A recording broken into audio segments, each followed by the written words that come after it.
Buenas noches y bienvenidos a Meditando en el Monte. Es sábado 18 de marzo y este fin de semana tendremos nuestro retiro de hombres el día lunes, que es lunes festivo. En 2 días tendremos el retiro de varones para que no falte, se apunte, llame o venga el lunes. Vamos a orar y a darle gracias a Dios por este nuevo fin de semana con puente y para descansar y para estar en la presencia de Dios y después hacemos la meditación de esta noche. Señor, te damos gracias por el día de hoy que nos has regalado, por este fin de semana también que nos has regalado con puente, Señor, para descansar, pero también para estar en tu presencia, como será el día lunes, y te oramos por ese día, que tú traigas a los hombres, a los varones, Señor, a este lugar para que se puedan encontrar contigo, nos podamos encontrar contigo, y tú nos hables, nos instruyas, renueves nuestras fuerzas, Señor, y cambies y transforme nuestra vida y corazón como solamente tu presencia lo puede hacer. Señor, en esta noche te pedimos, bendice tu palabra y como lo haces cada noche, sigue hablando en nuestros corazones, a nuestras vidas. Te lo pedimos dándote gracias en el nombre de Jesús. Amén. Bueno, la meditación de hoy está en la primera carta del apóstol Pablo a los Corintios. Si usted ha leído la carta de los Corintios, las dos cartas, Corintios era una iglesia con unas dificultades, como cada iglesia, pero Corintios tenía ciertas dificultades muy específicas y a veces muy grandes, muy visibles, los dones. Primera de Corintios 13, la cena del Señor, parte de lo que vamos a leer ahorita. Primera de Corintios 10, la inmoralidad sexual. Corintios era un lugar de la época del primer siglo, de la época en la que Pablo escribe, era un lugar complejo, el lugar como tal, geográficamente, pasaba muchísima gente, entonces había muchísimas cosas en Corinto y pues la iglesia se llenaba de esas cosas. Vamos a leer hoy el capítulo 10 y yo les voy a leer el versículo 31. Pablo viene desarrollando algunas cosas, algunas ideas sobre la cena del Señor, va a seguir desarrollándola más adelante, sobre lo que está pasando en medio del culto, porque la cena no era pues como la tomamos hoy nosotros, un pancito y un zumo de uva, para recordar solamente la presencia, para recordar el sacrificio de Cristo, como Él nos lo pidió, sino que en esta época, pues la cena era toda una comida, con vino y con diferentes alimentos, y pues estaba convirtiendo en una situación en donde pues mucha gente abusaba de ello, para comer, y no le dejaban a los demás, que además pues también de ser una cena como tal, una comida, pues también recordaban el sacrificio de Cristo y oraban por los alimentos y todo, y habían otros hermanos que llegaban después de trabajar y todo, y no les tocaba. Entonces se había vuelto, ese momento se había convertido en algo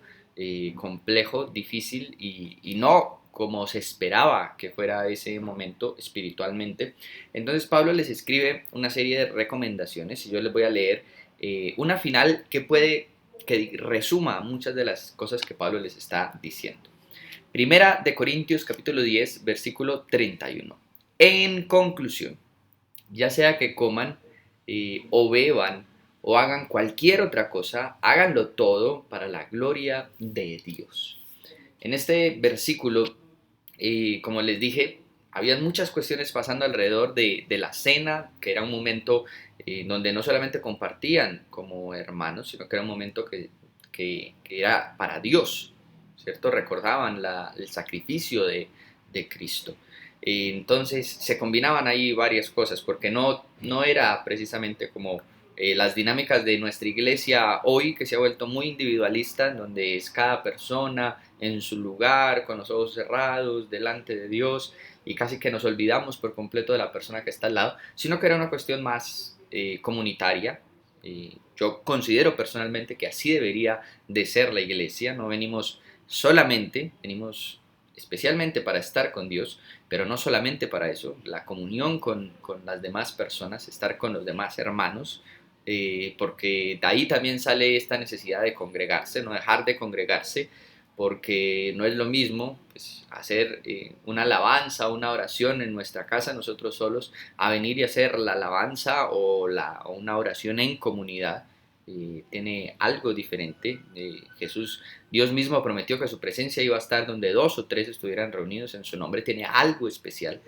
Entonces, en esta época de que Pablo le escribe a los Corintios, la cena era algo, obviamente, para recordar el sacrificio de Cristo, para estar en comunión con Dios, pero también reflejaba la comunión con los demás.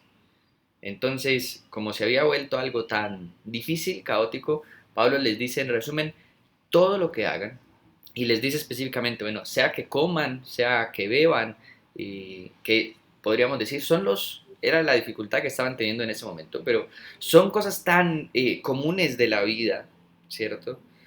Casi que sería como decir, pues sea que inhalen o exhalen, sea que respiren, ¿cierto?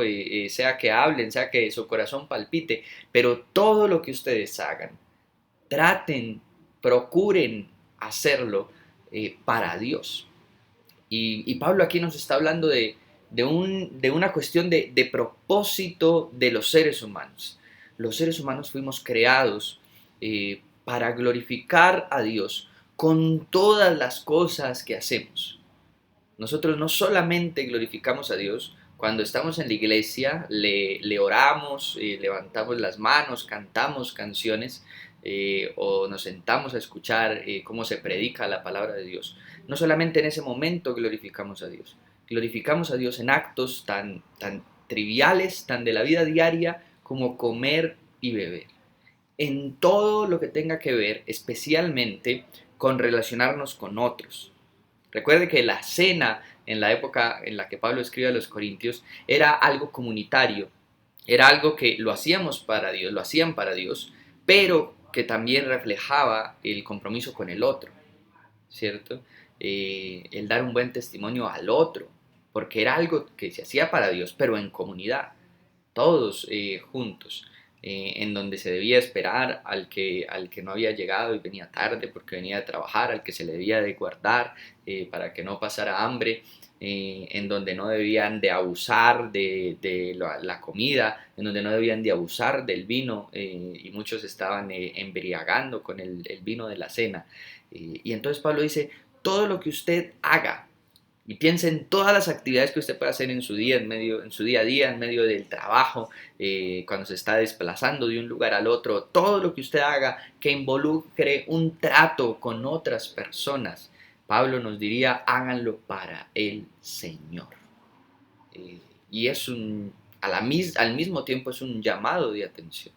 Debemos de vivir de tal manera que todas nuestras acciones glorifiquen a Dios, que seamos un fiel reflejo del amor de Dios para todas las personas y en todas las cosas que hagamos. Y me encanta el ejemplo de Pablo, porque obviamente Pablo está hablando pues de la cena, entonces habla de comer o beber, pero me encanta el ejemplo porque es algo tan trivial, es algo tan común, es algo tan de la vida diaria, porque ¿quién de nosotros se ha puesto a pensar si cuando come o cuando bebe le está dando gloria a Dios?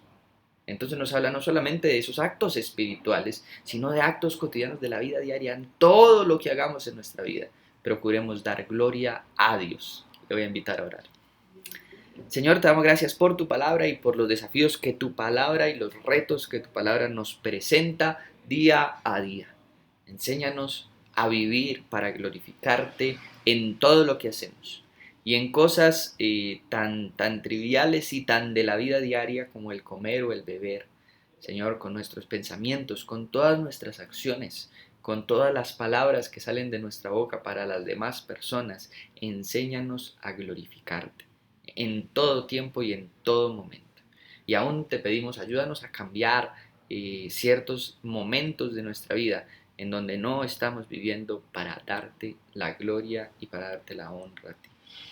Señor, una vez más te oramos por los varones para el retiro el día lunes, que tú vayas preparando sus corazones, sus vidas y todo lo que tienes preparado para ese día, que tu Espíritu Santo se mueva con poder en medio de tus hijos. Síguenos bendiciendo, síguenos cuidando y síguenos guardando. Te lo pedimos en el nombre precioso de tu Hijo Jesús. Amén.